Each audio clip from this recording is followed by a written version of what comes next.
партнёр программы компания МТС. Якостная и надейная мобильная сувязь по всей Беларуси. День добрый, панове! Вёска Дубники, Островецкий район, Гродзенская область, Республика Беларусь. До речі, некаторыя гэту вёску называюць не Дубники, а Дубники. Але сэнс ад гэтага не меняется. Хотя правильно тады казаць Дубники, ад слова дуб. А гэта значыць, панства, што калісьці тут, у гэтых мясцінах, расло вельмі шмат дубоў. Былі тут дубовыя гаі. І вось ад гэтых дубовых гаёў паселішча і ўзяло сваю назову – Дубники. Ну дык што, панства, заглянем, што тут цікавага? За мной.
Вось гэтыя землі, панове, гэта ёсць старажытная Літва.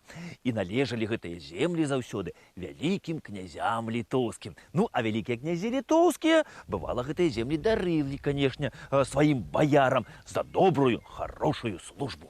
І вось так у сярэдзіне 15 стагоддзя гэтыя землі атрымаў баярын Сангайла. Ну, а калі ён памёр, то тут пачала ўладарыць ягоная жонка Марына. Марына, кажуць, вельмі любіла і кахала свайго мужа Сангайла. І пасля яго смерці ўсё жыццё не здымала чорнай хусткі. І хто б да яе, панове, не сватаўся, яна ні з кім больш у шлюб не ўступала. Дзетак Бог ім не даў, панове, і Марына вырашыла ўсе свае грошы, усе свае зберажэнні аддаць на справу Божую. І вось тут, недалёка ад Дубнікаў у Варнянах, яна заснавала парафіяльны касцёл. А адсюль з Дубнікаў да гэтага касцёлу яна запісала на службу 4 чалавекі. І вось тады, панове, упершыню і ўзгадваецца гэтая вёска Дубнікі. А было гэта ў 1462 годзе. Так што ў гэтым годзе, панове, Дубнікам спаўняецца 546 гадоў. А праз 4 гадкі тут будуць спраўляць юбілей 550. І вось, думаю, калі мясцовае панства будзе спраўляць тут гэтую дату, то яны не забудуць узгадаць тут і тых, хто усхваляў і бараніў вось гэтыя слаўныя мясціны.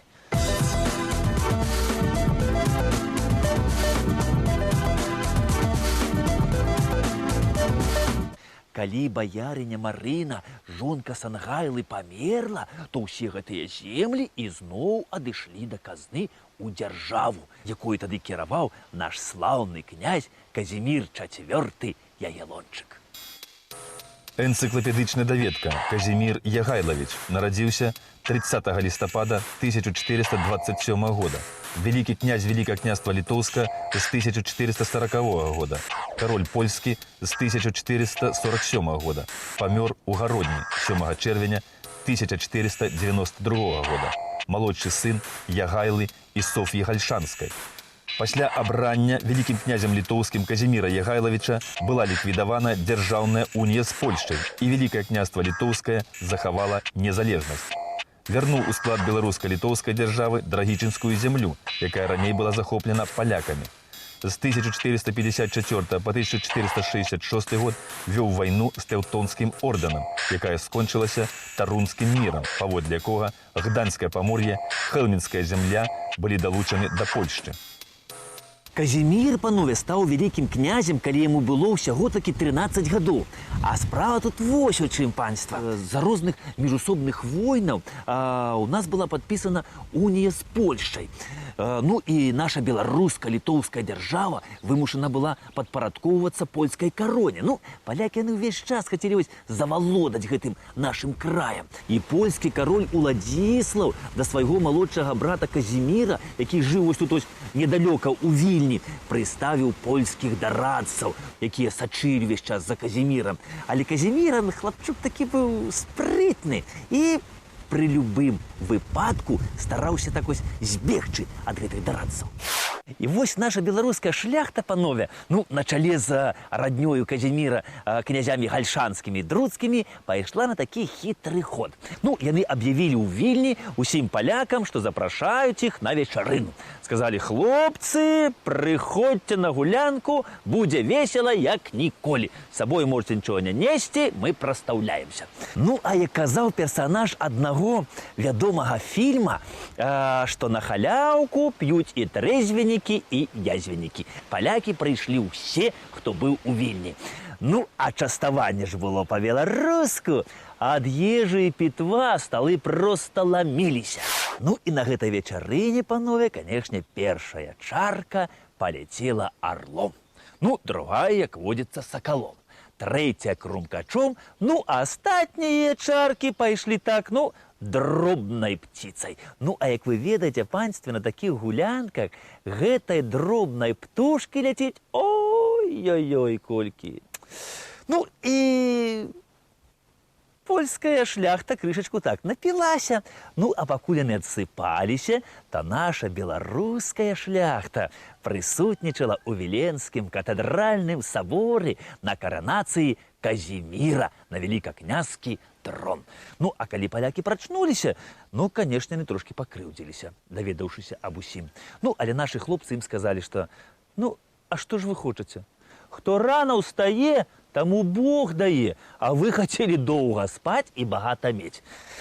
Не атрымаецца. Ну, і палякі, канешне, адразу ў Кракаў. Да караля. Канешне, Кракаў не прызнаў незалежнасць великакняства літоўскага. Ну, але нашым тут было ўсё роўна. Прызнала Польшча ці не прызнала, великакняства літоўскае ізноў стала незалежнай дзяржавай. Калі памёр польскі кароль Уладзіслаў, то палякі аж тройчы прыязджалі сюды прасіць, каб наш князь Казімір стаў і іхнім каралём. І Казімір тройчы ім адмаўляў, а пасля ўсё ж такі згадзіўся. І вось расказваюць, што угаварыла яго на гэта маці ягоная, гэта Соф'я Гальшанская. Яна, кажуць, яму сказала, што сынок, ну вось ты ж падумай, што калі ты яшчэ станеш і польскім каралём, то ты яшчэ больш чаго добрага можаш зрабіць для нашай беларуска-літоўскай дзяржавы. Дарэчы, панове, палякі заўсёды да Казіміра Ягайлавіча ставіліся так раўніва за гэтую яго любоў да беларускай зямлі. Летапісцы пра яго кажуць, што гэта быў самы добры і справядлівы князь. Ну, большасць частку свайго жыцця ён правёў, канешне, у вялікім княстве літоўскім. Вільня, Гародня, ну і тут на Астравеччыне, вядома, бываў. Тут ён раздаваў зямлю і маёнткі сваім баярам за добрую службу. І думаю, панства, што ў Дубніках вось па гэтай дарозе не аднойчы Казімір Ягайлавіч на сваім кані разам з світаю праносіліся. І вось трэба сказаць, што Дубнікі на вёсачка невялічкая, але мае сваю брукаванку, як сведку тых старажытных часоў.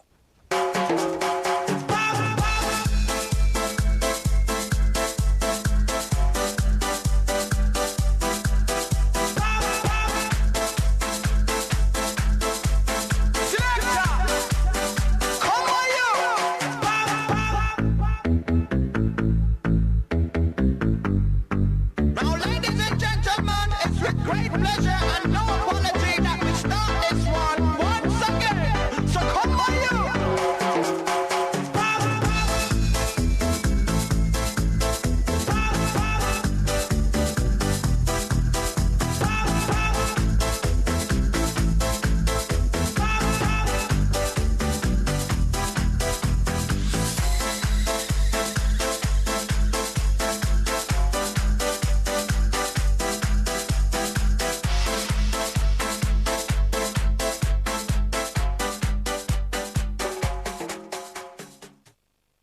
А на самым пачатку 19 стагоддзя дубнікі сталі уласнасцю земскага пісара, ковенскага ротмістра, пасла на 4-гадовы сойм Тамаша Мінейкі.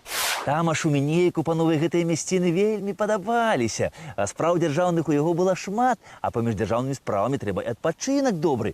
А ён быў заядлы паляўнічы, рыбалоў, а тут табе і лес поўны звяроў, тут табе і азёры поўныя рыбы. Ды і Вільня, сталіца побач. Ну, праўда, на пачатку, кажуць, жонка крышку так, нервавалася. Маўляў, што мы тут з табой у гэтай глушы будзем сядзець, тут гэтых камароў карміць, мошак, паехалі лепей у Вільню, купім хатку, у тэатры хадзіць будзем. Але Тамаш быў сапраўдны шляхціч. Сказаў, як адрубаў. І вось пасля Тамаша тут яшчэ уладарылі аж 4 пакаленні Мінейкаў.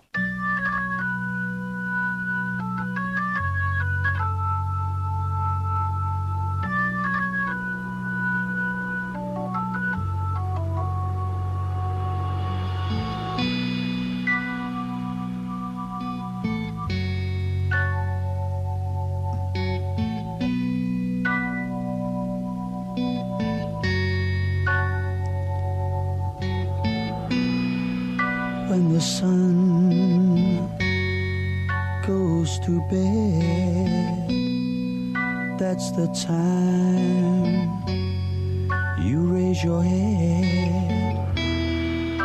That's your lot in life, Lelania. Can't blame ya, Lelania.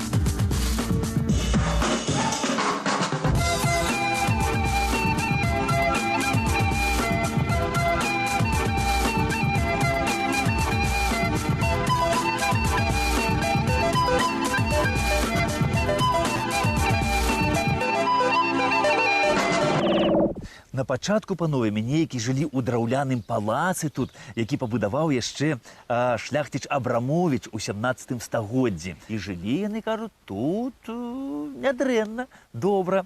Але вось гэта суседства са сталіцай, з Вільні, яно з аднаго боку, канешне, вельмі добра. Але з другога боку, панове, усе вось войны, паўстанні ніколі не міналі гэтыя мясціны.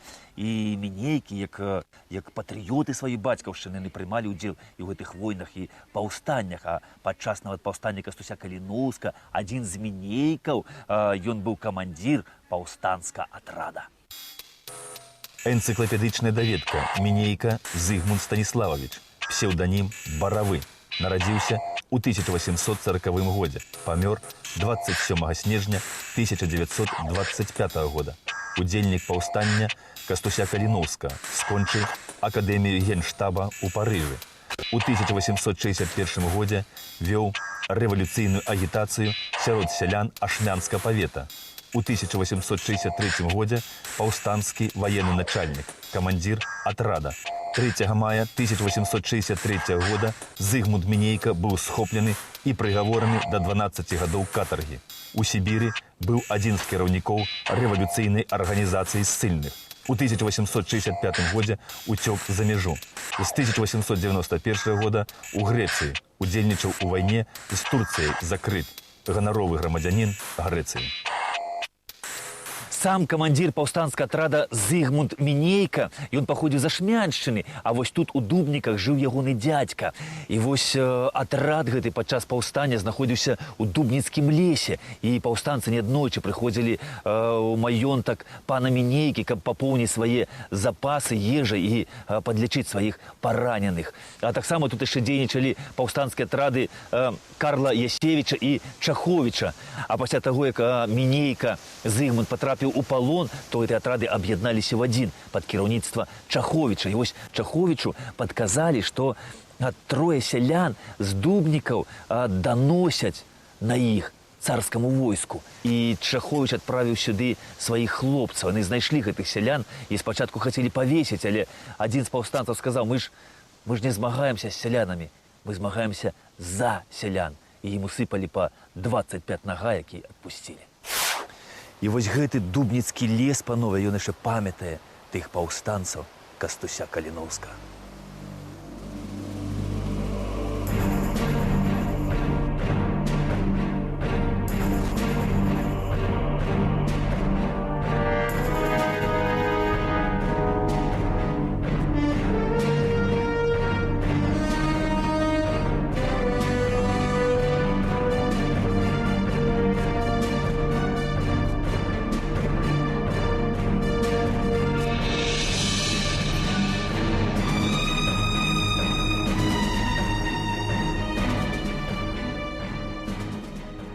Пасля паразы паўстання дзядзьку Зыгмунта Мінейкі, Міхала Мінейку, які жыў тут у Дубніках, неаднойчы яшчэ выклікалі ў Вільню на допыты, але яму ўдалося пазбегнуць арыштаў. І вось калі ён ехаў у Вільню, то яго жонка, пані Анеля, она ўсё хадзіла вакол хаты і перажывала за свайго мужа. І вось тады ж яна дала загад закласці тут вось гэты парк у памяць аб паўстанцах, якім яна неаднойчы дапамагала. І да нашых дзён захаваліся яшчэ вось гэтыя ліпавыя алеі.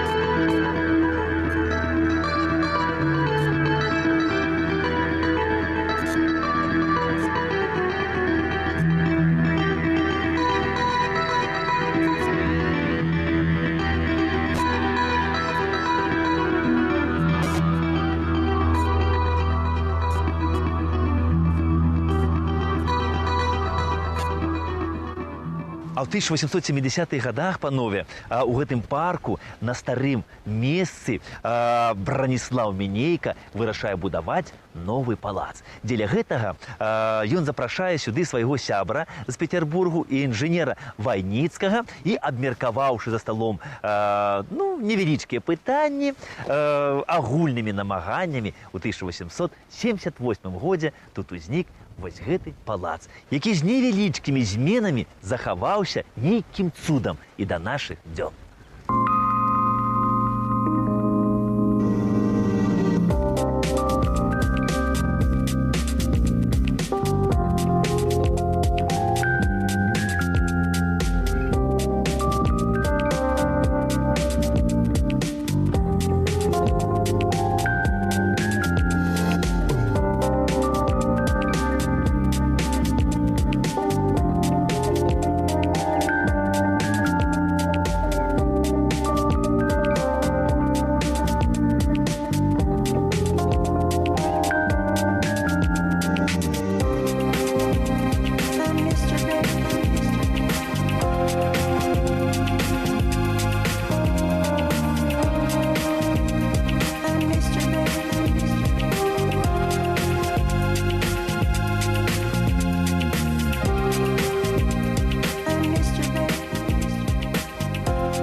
Раней, панове, над палацам узвышалася яшчэ двухпавярховая вежа з акенцамі і балкончыкам. А ў самім палацы, панства, было вельмі шмат розных пакояў. У пакоях гэтых былі мармуровыя каміны. А вось паркет быў усланы персідскімі дыванамі, а са столі звісалі хрустальныя люстры. А вось сцены палаца упрыгожвалі фамільныя партрэты, а таксама рыцарскія доспехі. Асаблівую каштоўнасць, панове, гэта меў збор старажытнага срэбра і калекцыя хрусталя 18 стагоддзя. Але, на вялікі жаль, гэтага нічога не захавалася. Як і мала чаго захавалася ад шматлікіх гаспадарчых пабудоў, якія тут былі навокал. Захавалася толькі вось гэтая старажытная лядоўня.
Вот скажите, панове, что трэба для добрага летняга адпачынку?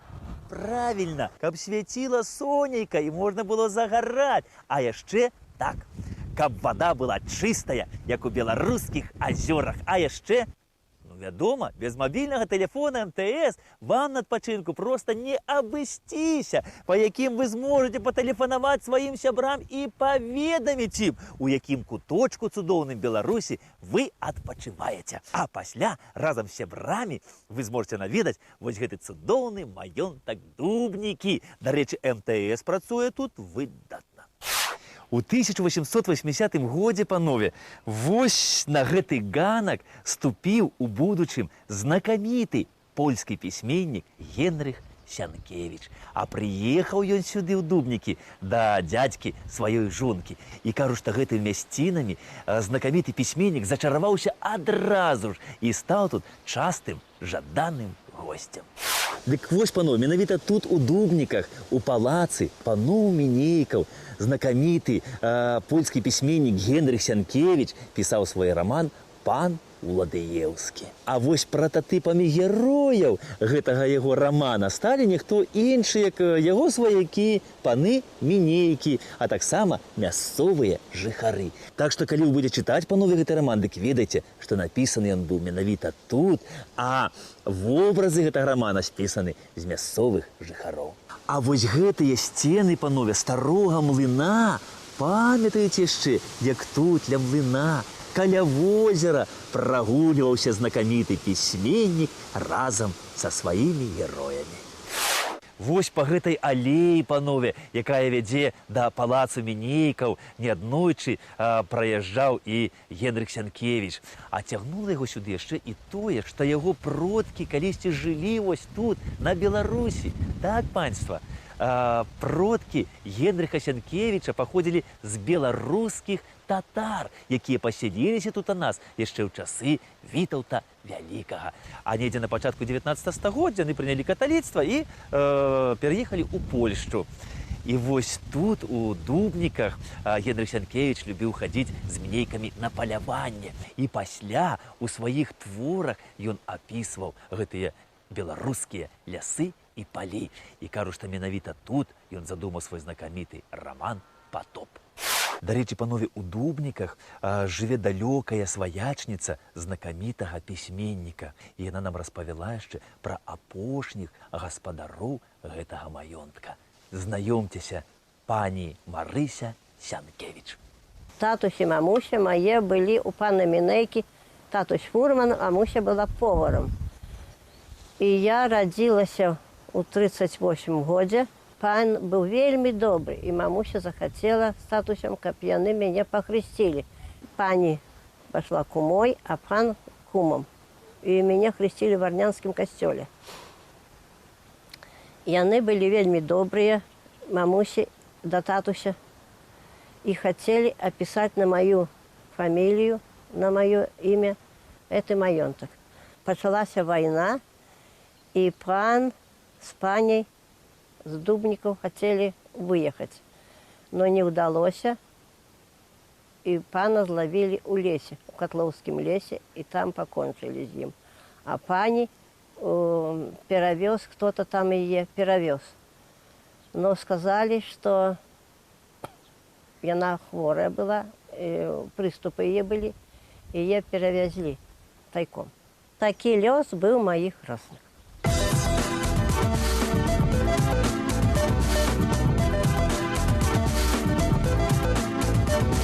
Генрых Сянкевіч, панове, ён ніколі не забываў аб сваім паходжанні, і свае першыя творы ён падпісываў не Сянкевіч, а Літвас, кажучы гэтым, што продкі яго паходзяць з Вялікага княства Літоўскага. Да пабачэння! Міста Лова, Лова, Лова, на міста Лова, Лова, Лова, Міста Лова, Лова, Лова.